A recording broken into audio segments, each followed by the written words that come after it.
Om Swastiastu. Selamat sore pemirsa, apa kabar Anda sore hari ini? Semoga selalu dalam keadaan sehat. Ya, masih dalam suasana Hari Raya Keagamaan, Galungan, Kuningan. Kemudian kita juga akan menjelang Hari Suci Nyepi. Dan yang pastinya bagi umat Muslim akan mendekati bulan Ramadan dan Idul Fitri tentunya. Harmoni Bali kembali hadir pada sore hari ini tentunya. Topik kita yang kita akan bahas ini cukup menarik sekali sore hari ini. Ya, pemirsa, salah satu upaya pemerintah untuk mengendalikan penduduk yaitu melalui pengaturan jarak kelahiran. Nah, program KB sebagai salah satu program untuk pengendalian penduduk melalui pengaturan kelahiran. Nah, kontrasepsi pasca persalinan akan kita angkat menjadi sebuah topik pada sore hari ini. Sudah hadir narasumber yang akan kita ajak berbincang-bincang mengenai topik kita. Langsung saja saya sapa ada Dr. Geding Ngurah Hariwijaya Surya SPOG. Beliau adalah dokter subspesialis Obginsos, spesialis kebidanan dan kandungan. Om Swastiastu, Dokter Hari. Saya panggil Dokter Hari ya, Dok. Ya. Dok, apa kabarnya, Dok? Sehat selalu, Dok ya? Sehat. Sehat selalu tentunya. Dok, hari ini kita akan berbincang-bincang mengenai kontrasepsi pasca persalinan. Nah, banyak juga yang belum mengetahui nih apa yang dimaksud dengan kontrasepsi pasca persalinan itu sendiri, Dok. Ya, terima kasih Pak Karang. Ya, jadi banyak terlupakan bahwa setelah persalinan itu ibu-ibu biasanya sibuk untuk mengasuh, merawat anaknya. Belum lagi dengan kesibukan rumah tangga segala macam. Ibu-ibu kemudian lupa untuk menjarangkan atau menunda kehamilannya. Oke. Itu ya. Nah, dengan kontrasepsi pasca persalinan, ibu-ibu begitu selesai melahirkan, setelah melahirkan, pulang dari rumah sakit, pulang dari tempat bersalin, itu sudah bisa mempergunakan alat kontrasepsi. Oke. Jadi pulang itu sudah aman, sudah beres lah, tidak ngurus KB lagi, sudah ber-KB. Itu. Nah, tentu setelah itu ya nanti kontrol untuk melihat bagaimana setelah bersalin, bagaimana KB yang dipakai, begitu aja. Jadi tidak usah repot lagi itu, karena biasanya secara teori ternyata seorang wanita itu dalam 3 minggu atau 4 minggu itu sudah bisa subur kembali. Ya, jadi kalau bapaknya ngutik-ngutik gitu. ini bapaknya yang nakal bisa jadi bisa hamil gitu ya. Jadi beberapa kasus gitu, misalnya saya kok tetap ya enggak haid ya Pak Dokter. Kok tapi rasanya memang beda ya Pak Dokter. Ya, tahu-tahu sudah hamil tuh. Baik, jadi jangka waktu 3 minggu pun seorang ibu yang baru melahirkan kalau kenakalan dari para suami itu bisa akan menghasilkan lagi, Dok. Bisa. Jadi belum haid ya lantas tidak haid karena hamil. Ya, itu pentingnya kontrasepsi pasca persalinan itu sendiri, Dok. Ya, jadi idenya seperti itu. Begitu ibunya melahirkan itu sudah bisa ber-KB. Jadi pulang sudah pakai KB. Oke, jadi begitu pulang dari pelayanan kesehatan atau rumah sakit bersalin misalnya seperti itu bisa langsung ber-KB seperti itu. Nah, metode apa yang biasanya paling bagus untuk kontrasepsi pasca persalinan itu sendiri biasanya, Dok? Ya, bagus. Pertanyaannya bagus. Jadi yang sekarang itu adalah banyak dipergunakan IUD, alat kontrasepsi dalam rahim. Oke. Ya, jadi begitu melahirkan, ya tentu kita nilai persalinannya spontan, begitu alamiah, tidak ada masalah. Sebelum persalinan atau setelah persalinan, artinya tidak ada riwayat pecah ketuban, tidak ada ancaman perdarahan, begitu, aman saja. Itu bisa kita pasang alat kontrasepsi dalam rahim begitu hari-harinya lahir. Hari-harinya lahir kan bayi pecah ketuban, lahir bayi, lahir hari-hari, aman, pasang alat kontrasepsi dalam rahimnya. Itu sudah selesai. Sebegitu simpelnya seperti itu. Simpel sebenarnya, cuma sering dilupakan. Atau kalau saya pribadi mengalaminya sejak tahun 2005, cuma namanya kita belum tahu. Nah, sekarang adalah istilahnya kontrasepsi pasca persalinan. Baik, IUD yang paling sering dipakai. Sering dipakai. Ya. Kemudian kontrasepsi yang lain sebenarnya juga bisa. Misalnya pakai KB suntik. Ya. Ya. Cuma kan harus kita perhatikan bahwa setelah bersalin itu ibu melakukan inisiasi menyusui dini. Nah, kalau kita pakai alat kontrasepsi suntik umpamanya, kita pilih alat kontrasepsi suntik yang tidak mengganggu produksi ASI untuk ibu. Nah, biasanya kita pakai yang kontrasepsi suntik yang 3 bulanan. Yeah. Itu juga boleh. Tapi yang banyak itu sebenarnya ini alat kontrasepsi dalam rahim atau IUD itu. Baik. Kalau saya kan pernah mendengar ibu-ibu yang baru melahirkan tetapi yang tidak menyusui seperti itu, Dok. Ya. Itu sebenarnya ada kejadian seperti itu kah? Seorang ibu yang melahirkan tetapi tidak menyusui. Seperti itu, Dok? Biasanya jarang. Itu secara naluri kan keinginan merawat bayi, kemudian dekat dengan si bayi, dibekap begitu, menyusui. Tapi itu kan pilihan si ibu. Pilihan dari ibunya individual ya. Biasanya sih ya menyusui, kecuali produksi ASI-nya kurang ya lain lagi ceritanya. Baik. Ya. Jadi kontrasepsi apa yang dianjurkan untuk ibu-ibu yang mengalami hal tersebut, Dok? Hampir sama. Hampir sama. IUD juga. IUD untuk menunda kehamilannya. Tapi tentu kalau pakai kontrasepsi suntik mungkin ya kita tidak memperhitungkan produksi ASI. Oke. Ya, Baik. Kalau dia tidak ingin menyusui. Jadi bisa dikatakan ketika waktu yang paling tepat untuk KB setelah melahirkan itu sendiri, begitu selesai melahirkan langsung. Ya, begitu melahirkan, lahir hari-hari, pasang alat kontrasepsi dalam rahim. Itu ada waktunya, begitu hari-hari lahir segera dipasang, atau kita nunggu 5-10 menit sampai 48 jam. Yeah. Tapi kalau lebih dari 48 jam setelah melahirkan, biasanya kita minta ditunda sampai di atas 4 minggu atau 6 minggu lah. Biasanya ada ibu-ibu yang meminta kepada dokter untuk melakukan kontrasepsi, dipilih seperti itu sesuai dengan keinginan mereka. Ya, bagus pertanyaannya. Jadi kalau kita kan periksa ibunya selama kehamilan ya. Yeah.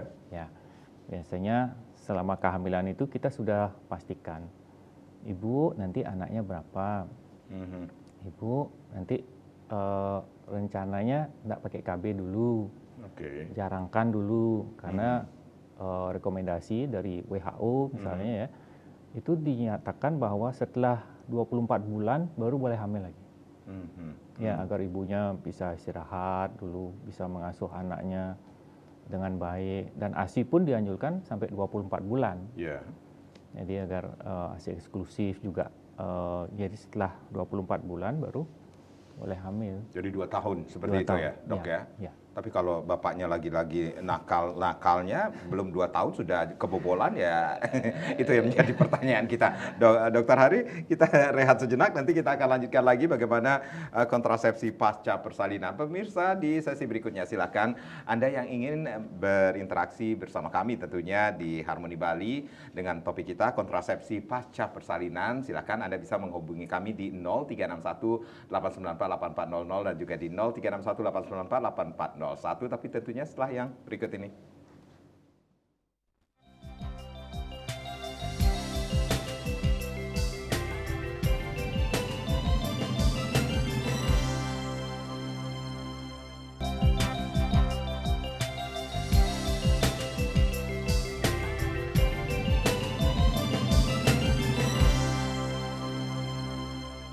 Ya, terima kasih Anda yang baru saja bergabung bersama kami di Harmoni Bali. Kontrasepsi pasca persalinan masih menjadi topik kita bersama Dr. Geding Ngurah-Hari Wijaya Surya, SPOG tentunya. Silakan Anda yang ingin bergabung bersama kami, mungkin Anda mempunyai permasalahan dengan topik atau seputaran topik kita pada sore hari ini.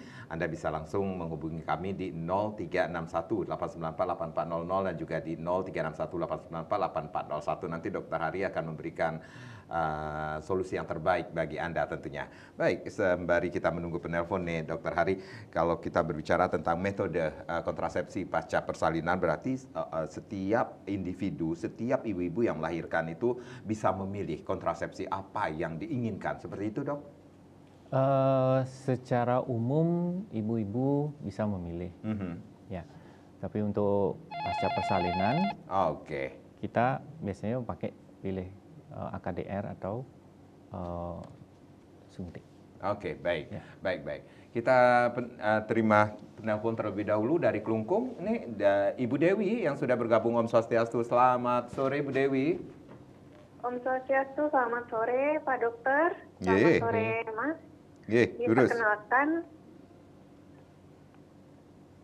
Perkenalkan, saya Ibu Dewi Swastike dari Klungkung. Izin bertanya Pak Dokter, saya ibu rumah tangga berusia 25 tahun. Sekarang saya baru saja melahirkan 2 minggu yang lalu Pak Dokter.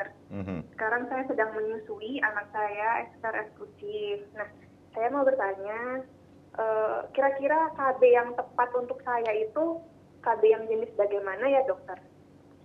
Terima kasih penjelasannya Pak Dokter. Baik, sebentar Ibu Dewi. Dokter ada yang ingin tanyakan sama Ibu Dewi? Cukup? Sudah?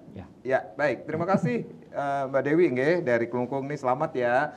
Baru saja melahirkan 2 minggu yang lalu ya, baru melahirkan sang bayi tentunya. Wah, ini lagi lucu-lucunya ini 2 minggu dan juga melakukan ASI eksklusif itu yang terbaik ya, Dok ya?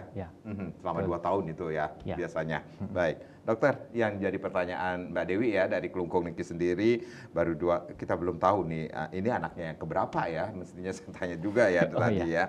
Nah, ini KB yang paling tepat bagi Ibu Dewi Niki sendiri, seperti apa Pak Dokter? Ya, terima kasih pertanyaannya Ibu Dewi. Jadi, kalau kita bicara kontrasepsi pasca persalinan, itu waktunya segera setelah hari-hari lahir atau 5-10 menit setelah hari-hari lahir sampai 48 jam. Itu pasca persalinan ya. Nah, kemudian kalau Ibu Dewi umpamanya ini kan sudah 2 minggu ya. Sudah 2 minggu. Cara yang sederhana bisa juga dipakai. Kalau Ibu menyusui full itu metode lactation amenorrhea method bisa. Apa itu? Seperti itu apa namanya? Dengan menyusui full dari payudara ibu langsung, karena ada ya kadang-kadang ibu-ibu itu dipompa ASI-nya, disimpan kemudian baru diberikan bayinya. Itu biasanya cenderung gagal. Tapi kalau menyusui langsung dari payudara ibu itu juga bisa. Bisa. Sementara ini kan ibunya belum pakai ya, udah 2 minggu. Dengan menyusui full juga bisa, tapi harus full ke payudara ibu. Itu bisa efektif sampai 6 bulan. Kalau ibunya full, jangan pakai breast pump yang ditampung. Itu cenderung gagal. Nah, meski begitu, lactation amenorrhea method ini angka gagalnya tinggi. Tinggi. Itu artinya di atas berapa persen begitu ya. Kalau yang KB AKDR atau suntik, kalau benar cara pasang, cara pemakaian itu bisa sampai 0, sekian persen dia gagalnya. Ya, kalau pakai metode menyusui full itu di atas 1 atau berapa persen tinggi dia angka gagalnya. Kemudian itu cara yang sederhana.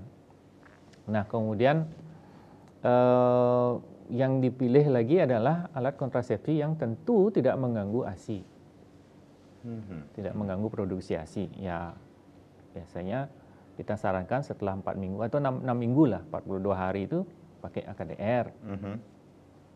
Atau pakai KB suntik 3 bulan, itu tidak mengganggu produksi ASI. Itu kira-kira pilihannya. Jadi bisa dikatakan ini adakah alat kontrasepsi yang juga mengganggu ASI dari seorang ibu yang baru melahirkan, Dok? Ya, kita kontrasepsi itu kan bisa alamiah, bisa dengan alat AKDR itu, alat kontrasepsi dalam rahim, bisa dengan obat-obatan.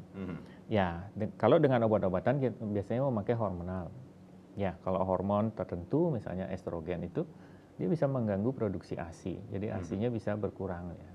Nah, sedangkan kalau kita pakai progesteron yang KB 3 bulan, itu tidak mengganggu produksi ASI dia. Itu ya, disarankan Kalau menyusui, pakai yang tidak progesteron yang tidak mengganggu produksi ASI. Ya, berarti KB yang paling tepat untuk Ibu Dewi yang baru saja melahirkan 2 minggu yang lalu, kemudian melakukan ASI eksklusif ini sendiri. ASI eksklusif juga boleh, tapi ingat ASI eksklusif itu harus di payudara full tanpa ada diselingi oleh pengganti ASI pasti. Harus ASI full payudara dan tidak pakai breast pump, ingat. Oke, baik. Berarti ada KB yang paling baik untuk Bu Dewi, KB apa, Dok? Kontrasepsinya? Ya, boleh pakai itu, atau kalau mau yang lebih simpel sebenarnya suntik 3 bulan itu. Kemudian pilihannya kalau suntik 3 bulan kan tiap 3 bulan berarti suntiknya. Kalau pakai AKDR itu kontrol paling ya setahun sekali, dan itu bisa dipakai lama jangka waktunya. 8 sampai 10 tahun kalau AKDR itu. Tapi ingat, kalau AKDR meskipun waktunya lama sampai 8-10 tahun begitu, kalau si ibu umpamanya menginginkan kehamilan, ibu buka AKDR-nya. Cabut, hamil lagi. Kalau memang sang bayi atau Mbak Dewi pengen lagi memiliki momongan, berarti yang paling tepat adalah yang mana aja? Yang mana saja, boleh ya? Ya, bisa. Baik, padahal ini sudah 2 minggu yang lalu, kata dokter ini begitu melahirkan, hari-hari keluar sudah bisa. Ya, melakukan. Ini kan sudah kelewat ya, udah 2 minggu. Ya, sementara dipakai ini aja dulu, menyusui full aja dulu. Baik. Ya, setelah itu, setelah 42 hari, 4 minggu atau 6 minggu, ya bisa dipilih itu pakai yang AKDR-nya atau pakai yang suntik 3 bulan. Itu pilihannya.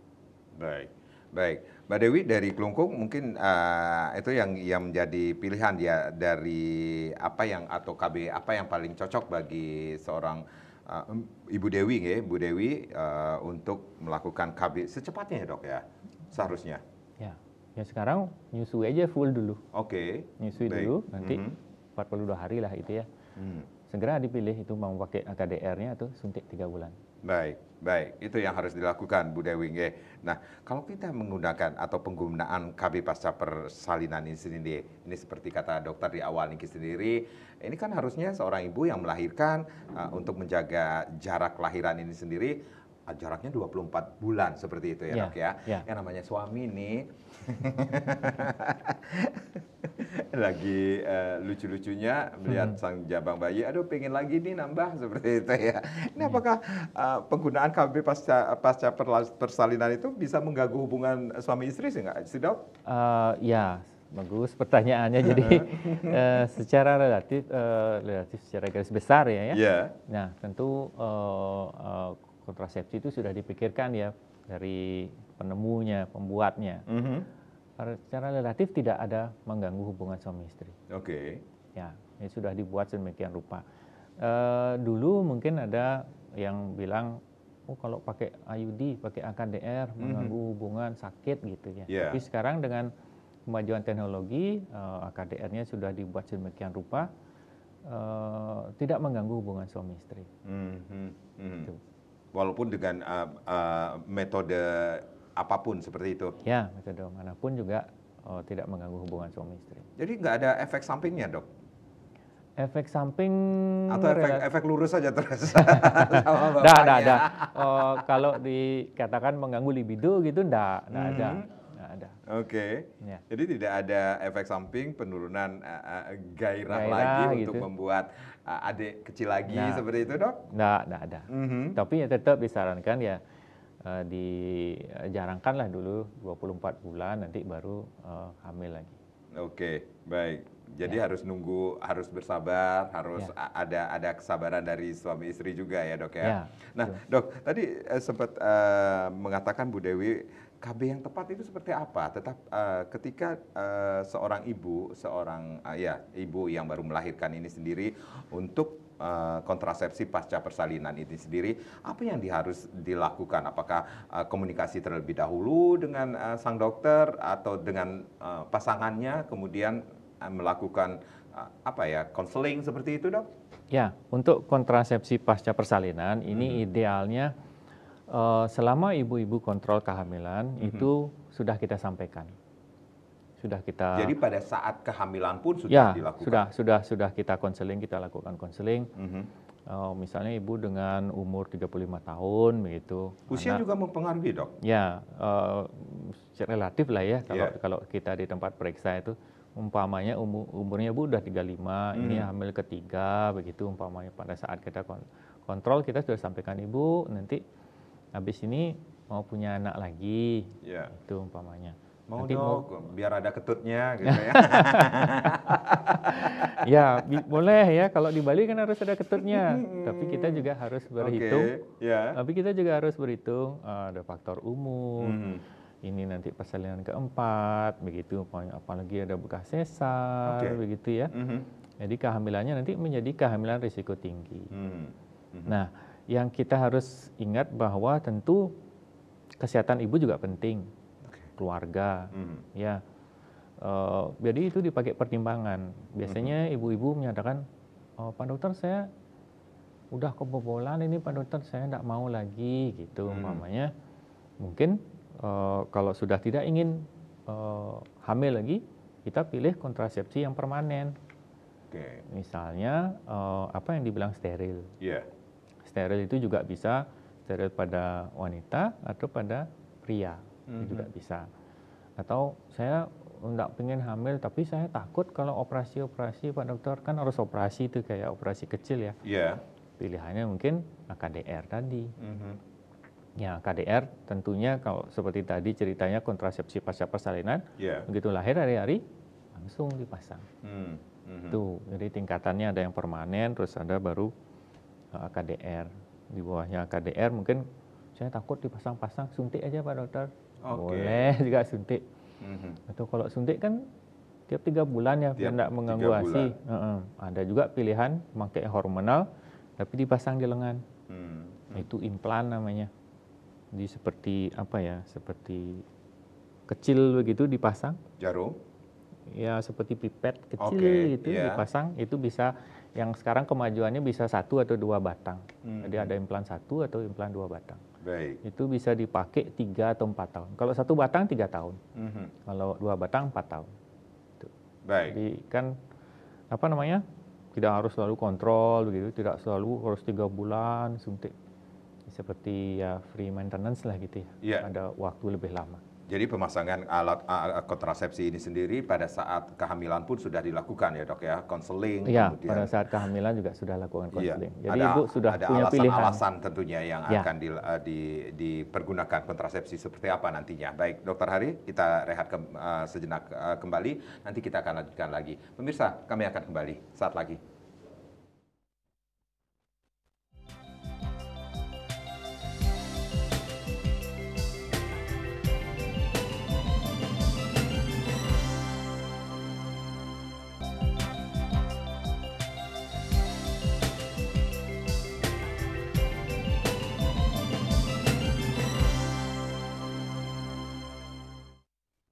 Ya, kita masih di Harmoni Bali. Kontrasepsi pasca persalinan masih kita angkat menjadi topik kita di sore hari ini, masih bersama Dr. Gedeng Ngurah Hari Wijaya Surya SPOG. Silakan Anda yang ingin bergabung bersama kami, line kembali kami buka di 0361 894 8400 dan juga di 0361 894 8401. Sekali lagi, ini kesempatan Anda untuk konsultasi dengan Dr. Hari. Mungkin Anda mempunyai permasalahan seputaran ini, baru saja seperti Ibu Dewi dari Kelungkung yang baru saja melahirkan, mungkin masih bingung, masih bimbang, ini KB atau kontrasepsi apa sih yang sebenarnya yang paling cocok bagi seorang Ibu Dewi. Nah, mungkin permasalahannya seputaran topik kita. Nah, ini kesempatan Anda. Sekali lagi boleh menghubungi kami di 0361 894 8400 dan juga di 0361 894 8401. Dokter Hari, tadi dokter mengatakan ketika melakukan atau akan menggunakan kontrasepsi pasca persalinan pun sudah ada yang bergabung. Tentunya ada Ibu Ketut Diani ya, yang dari mana Niki? Om Swastiastu, selamat sore. Halo. Iya. Ketut. Halo, ya Ibu Ketut Diani. Di Pamencutan. Pak Dok, saya mau bertanya. Kebetulan melahirkan Pak Dok. Umurnya 2. berat badan saya Halo, setelah melahirkan. halo, Bu Tut, Bu Yani, agak terputus-putus Niki, bisa diulangi? Maaf. G. Halo Pak Dok, Nggih. saya mau bertanya. Kebetulan saya baru melahirkan. Berat badan saya sekarang 75 kilo. Mhm. Nah, saya mau KB, tapi saya dengar pil KB bikin berat badan naik. Apa benar seperti itu, Pak Dok? Mohon penjelasannya. Ya, Mbak Yani, Ibu Yani, usianya berapa, Mbak? Usia saya sekarang 28 tahun, 28. anak ketiga. Nggih. Kapan terakhir melahirkan Niki sendiri? 2 bulan yang lalu. 2 anak bulan saya. yang lalu. Oke, baik, baik. Sudah ber-KB, Bu? Belum, Pak Dok. Saya baru mau KB. Baik. Ini yang menjadi, ini suaranya masih nyaring banget ya, nggak kelihatan seperti berat badannya 75 kg seperti itu, Bu Yani. G.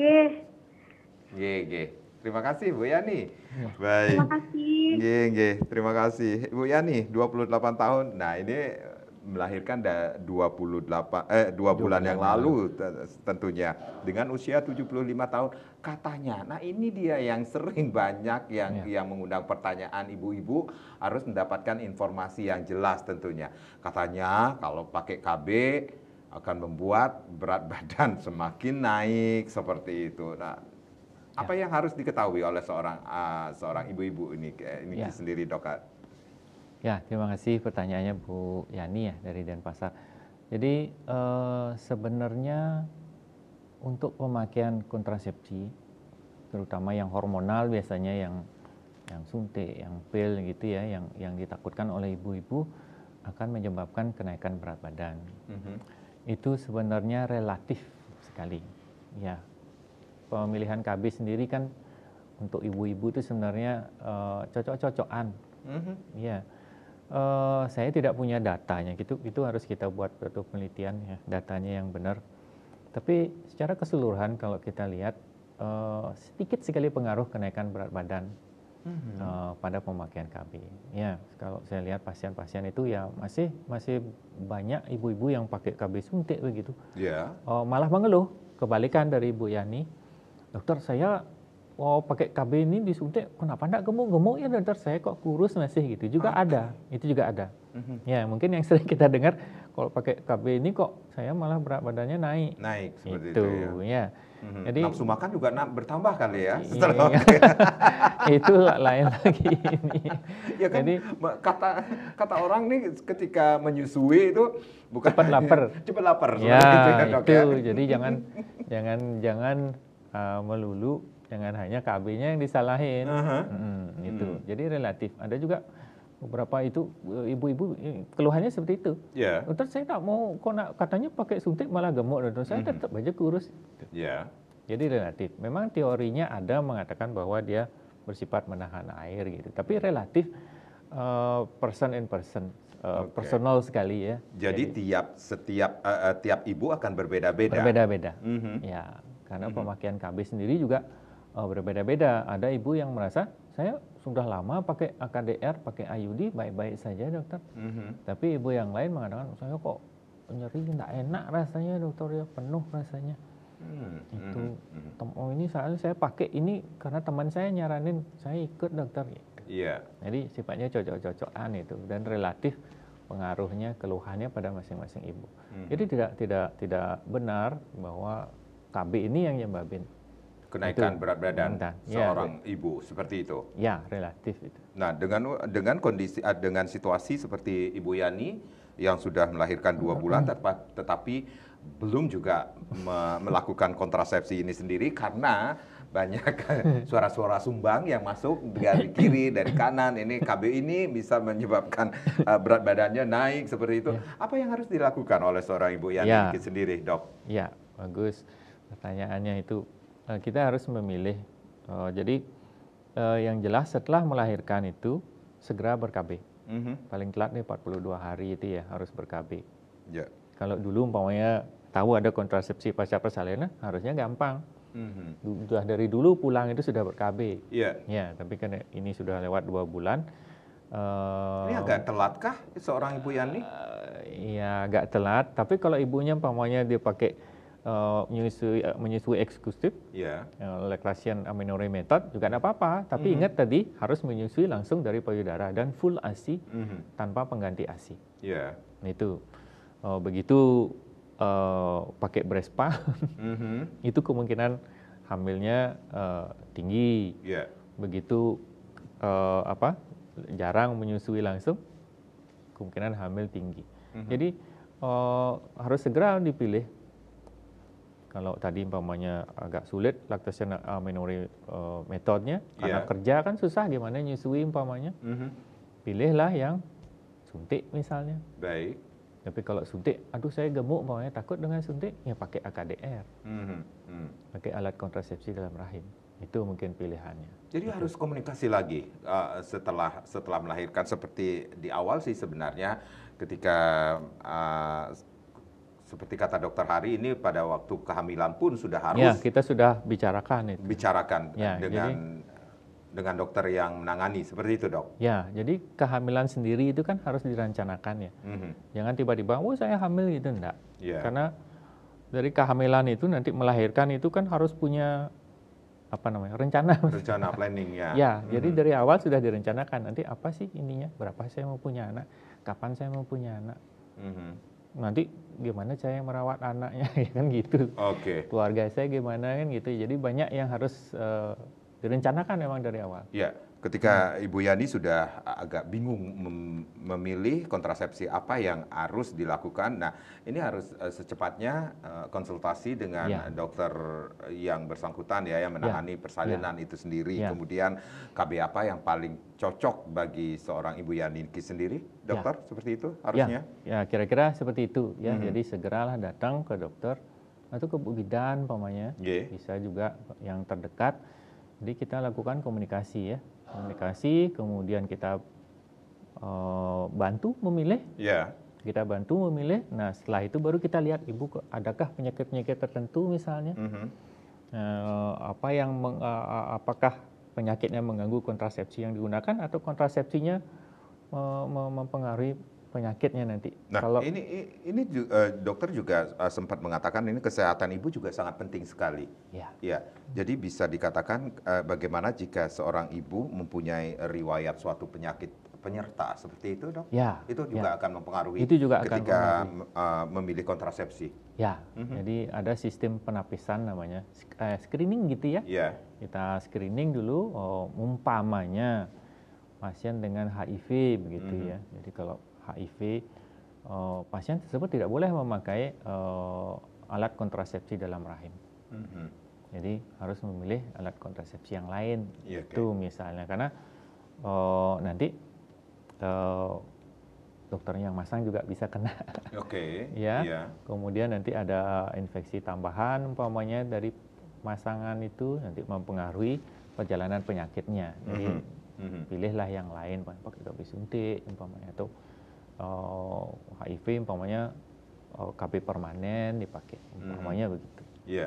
Kalau penyakit yang lainnya seperti hipertensi, seperti gula, seperti itu, apa yang harus dilakukan seorang ibu? Apakah bisa langsung melakukan kontrasepsi langsung, dok? Ya, kita lakukan penapisan itu. Jadi ada, kalau gampangnya ada kriteria layak metode kontrasepsi. Itu bisa gampang kita pilihkan di sana manakah yang boleh dipakai atau tidak boleh dipakai. Itu nanti ada pilihan-pilihannya di situ. Hipertensi umpamanya tidak boleh pakai yang hormonal begitu umpamanya. Hipertensi pakai yang alat kontrasepsi dalam rahim saja, misalnya seperti itu. Jadi ada pilihan-pilihannya. Tentu pertama konseling, kemudian kita paparkan alat kontrasepsi ada apa aja yang bisa dipilih. Nah, kemudian baru kita screening penapisan. Oh, ini cocok. Ibu milihnya apa umpamanya, kita cocokkan di screening. Oh, ini boleh, baru kita pasang. Itu. Jadi, baik. Seperti kata pertanyaan Bu Yani ini sendiri dengan semua pertanyaan maksudnya masukan-masukan dari teman-teman kah atau keluarga kah ketika menggunakan KB ini akan menaikkan berat badan berat badan, bisa dikatakan demikian. Itu juga menjadi suatu pertimbangan ketika memilih kontrasepsi, Dok? Bisa, bisa sebagai pertimbangan. Makanya tadi saya bilang, mungkin kalau rasanya berat badan terus naik, ya mungkin jangan pilih yang hormonal umpamanya. Meskipun itu bukan pasti itu hanya menyebabkan berat badannya naik. Pilih umpamanya yang HDR, KB pasang, pilih. Itu biasanya seorang ibu yang mengalami kenaikan berat badan ketika melakukan pemasangan kontrasepsi ini sendiri, itu signifikan nggak sih, Dok? Tiba-tiba aja naik atau bertahap seperti itu? Itu karena alat kontrasepsinya tidak cocok, ataukah ibunya memang doyan makan? Ya, seperti itu? kita enggak pernah ngikutin ya, tapi katanya setelah pakai itu naik gitu. Tapi kita belum pernah ikutin bener nggak itu ya, karena kan ya kebetulan pakai kontrasepsi suntik terus itu yang dibilang. Baik, berarti boleh ketika merasakan hal tersebut bisa ganti metode KB lain lagi, Dok? Ya, tentu kita lakukan diskusi dulu ya. Diskusi lagi. Kalau umpamanya merasa ibu tidak nyaman, tidak cocok, mau milih kontrasepsi yang lain ya boleh aja. Biasanya berapa periode itu, Dok? Berapa lama biasanya seorang ibu yang akan melakukan ini kayaknya saya nggak cocok deh seperti itu? Ya kita lihat beberapa lama gitu ya, umpamanya berapa bulan, 1-2 bulan gitu ya. Itu kalau KB suntik umpamanya kan yang 3 bulan itu. Coba lihat sampai bulan ketiga, masih enggak ada keluhan. Oh ya, kalau gini ganti yang lain juga enggak apa-apa. Jadi harus tunggu ada keluhan dulu, Dok? Ya, ada keluhan. Kalau ada keluhan kan berarti cocok. Oke, baik gitu ya.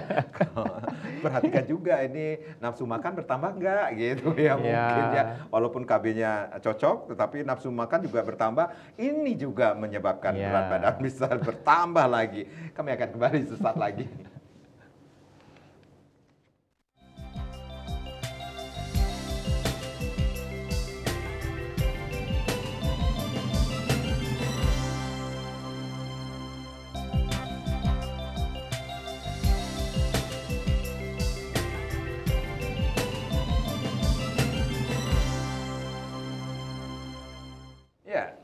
Pemilihan kontrasepsi pasca persalinan, nah ini yang masih kita bahas di sore hari ini di Harmoni Bali, masih bersama Dr. Geding Ngurah Hariwijaya S. Surya, SPOG. Silakan, masih ada kesempatan bagi Anda untuk berpartisipasi di 0361894800 dan juga di 0361894841 tentunya. Dr. Hari akan memberikan solusi yang terbaik bagi Anda setelah persalinan. Ini kontrasepsi apa yang paling cocok bagi Anda tentunya. Ternyata memang harus ada hal-hal yang perlu kita ketahui ya, Dok ya. Ketika seorang istri atau seorang perempuan perempuan yang baru saja melahirkan akan menggunakan kontrasepsi yang harus dilakukan tentunya. Ada Ibu Dewi dan juga Ibu Yani tadi sudah bergabung bersama kami tentunya ya, yang keduanya juga menanyakan tentang apa sih KB apa sih yang paling cocok bagi saya dengan kekhawatiran-kekhawatiran yang dirasakan oleh terutama untuk oleh Ibu Yani tentunya ya. Sudah ada Ibu Nyoman dari Denpasar yang sudah bergabung tentunya. Om Swastiastu, selamat sore Bu Nyoman. Om Swastiastu, selamat sore. Inge Ibu, lurus Bu. Baik, selamat sore Pak Dokter. Sore Ibu. Pak Dokter, perkenalkan saya Ibu Nyoman dari Karangasem. Umur saya sekarang 40 tahun, Dok. Baik, saya ini anaknya sudah 4, Dokter. Nah, saya sekarang mau cari informasi tentang steril, KB steril, Dok. Jadi saya baca-baca di internet, Dok. Harusnya kalau sudah umur 40 tahun itu saya harusnya sudah di steril. Tapi saya takut operasi, Dokter. Nah, kebetulan suami saya ini bersedia untuk steril untuk prianya. Kira-kira dokter bisa kasih gambaran apa tentang steril pada laki-laki gitu? Iya, putranya sudah berapa Ibu Nyoman? Gimana? Putranya sudah berapa? Putranya sudah 2. 2. Putranya sudah 2. Oke, baik. Terima kasih Bu Nyoman di Denpasar. Nah, ini steril itu yang menjadi pertanyaan Bu Nyoman ya. Ini juga mewakili pertanyaan saya sebenarnya. Saya pengen tanya sama dokter ya tadi ya. Dok, ini yang menjadi pertanyaan Ibu Nyoman. Dengan usia 40 tahun ya dok, Ibu ya. Ibu googling, ini Bu yang baik sekali ya. Searching tentang KB apa sih yang paling cocok untuk Ibu Nyoman dengan usianya yang saat ini. Dan mungkin sudah cukup ya Bu ya untuk mempunyai anak lagi. Ya, terima kasih. Pertanyaannya bagus. Jadi Ibu sudah umur 40 tahun, anak sudah cukup. Ya. Ingin tidak hamil lagi, berhenti hamil. Ya. Pilihannya adalah melakukan kontrasepsi mantap, kontrasepsi yang permanen. Ya. Ya, pilihan pada ibu namanya tubektomi atau steril itu dibilang, steril pada wanita, metode operatif wanita. Ya, coba tadi Bu Nyoman ya, kalau tidak salah Bu Nyoman takut. Iya. Takut dengan operasi. Operasinya, operasinya Bu Nyoman operasi kecil sebenarnya. Cuma Bu Nyoman takut ya, kemudian Bu Nyoman minta Pak suami untuk operasi steril ya. Iya. Nah, ini jadi suami yang dikorbankan seperti itu dok. Nah, maaf. Ya betul. Suami istri, jadi ada dua, suami dan istri. Iya. Nah, untuk memilih berhenti bereproduksi, ya itu kesepakatan suami dan istri. Sukarela, bahagia, happy, itu. Selama ini kan wanita yang banyak mengambil peran. Ya, jadi diharapkan laki-laki juga bisa mengambil peran gitu ya. Nah, saatnya sang bapak Nyoman ini yang mengambil peran ya. Nah, jadi pada laki-laki juga bisa dilakukan steril. Nah, banyak di masyarakat mungkin ya dari zaman dulu itu pertanyaannya, kalau laki-laki di steril nanti nggak bisa ereksi nanti Pak Dokter. Iya. Nah, jadi kalau lakukan steril pada laki-laki itu bukan buah pelirnya yang diambil. Iya. Ya, begitu juga pada wanita bukan indung telurnya diambil. Kalau pada wanita indung telurnya diambil, menopause jadinya. Ya, kalau pada laki-laki buah pelirnya diambil, itu seperti kalau film-film silat Cina itu Kasim itu ya pendampingnya permaisuri. Itu libidonya hilang, tidak bisa ereksi. Jadi letoy gitu ya. Letoy dia. Nah, pada vasektomi atau steril pada pria, itu saluran spermanya yang diikat, dipotong. Tuh. Jadi ereksi masih tetap bisa. Baik. Koitus berhubungan suami istri masih bisa, normal saja. Normal saja. Ya, cuma bibitnya yang namanya spermatozoa itu tidak bisa keluar.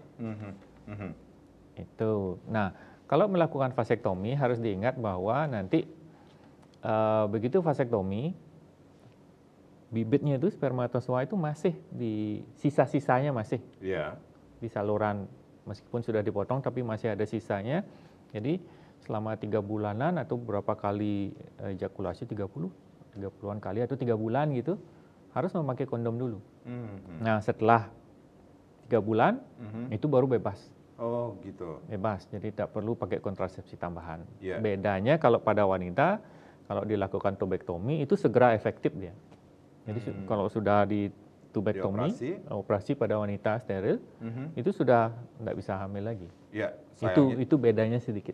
Baik, sayangnya Ibu Nyoman juga sudah merasakan atau mengatakan bahwa saya takut operasi seperti itu. Jadi biarlah bapaknya, suami saya saja yang dioperasi seperti itu.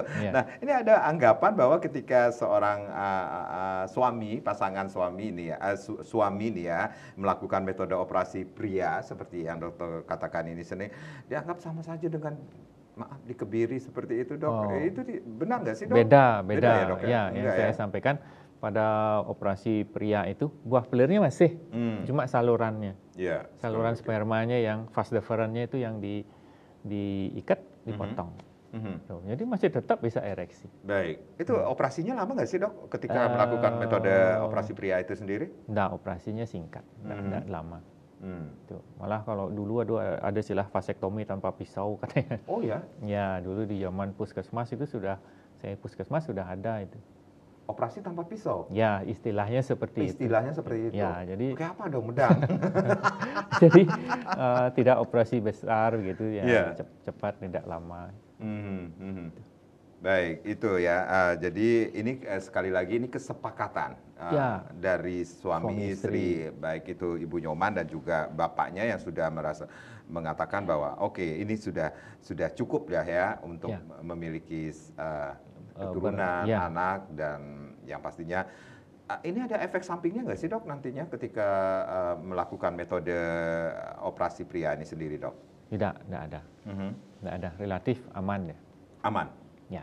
Aman baik bagi suami atau istrinya sendiri? Ya, aman, relatif aman ya. Ya memang ada beberapa kasus begitu, ada infeksi, dia mungkin perawatannya tidak bagus ya, setelah operasi bisa terjadi. Tapi biasanya jarang sekali, hampir-hampir tidak ada. Jadi harus ada perawatan juga, Dok? Ya, karena kan ada luka sedikit itu, jadi harus dirawat dengan baik, gitu aja. Tapi amat sangat jarang biasanya. Ya. Baik. Tentu setiap tindakan, setiap obat atau alat yang kita pakai tentu ada resikonya. Tapi dengan pemakaian atau pemasangan yang bagus, tentu kita bisa eliminasi lah risiko-risiko yang ada. Kekhawatiran Ya, itu sendiri dan anggapan-anggapan miring tentang metode operasi, baik terhadap metode operasi pria dan ataupun metode operasi bagi wanita seperti itu. Ya. Dokter Hari, tentunya ada yang ingin disampaikan kepada pemirsa Bali TV saat ini yang ingin melakukan pemilihan kontrasepsi pasca persalinan. Silakan, Dok. Ya, terima kasih ibu-ibu sekalian. Jadi harus kita ingat bahwa kehamilan itu harus direncanakan. Ya, tidak boleh hamil terus-menerus gitu. Karena kesehatan ibu, keluarga, si anak, si kecil ya, itu juga harus diperhatikan.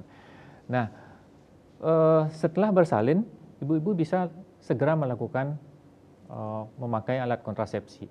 Jadi setelah pulang sudah tidak memikirkan kontrasepsi lagi. Jadi segeralah memakai kontrasepsi, jarangkan kehamilan untuk kesehatan ibu, si kecil, dan tentu untuk keluarga juga. Itu mungkin pesan saya. Baik, dan pemilihan kontrasepsi pun bisa dilakukan sesuai dengan keinginan seperti itu ya. Komunikasi terlebih dahulu. Baik. Komunikasikan dengan dokter atau bidan. Baik, Dr. Hari, terima kasih sudah sharing. Mudah-mudahan apa yang kita berbincangkan pada sore hari ini memberikan manfaat bagi pemirsa Bali TV yang saat ini bingung memilih kontrasepsi pasca persalinan. Saya Made Karang, terima kasih. Kita berjumpa lagi di lain kesempatan. Om Santi Santi Santi Om.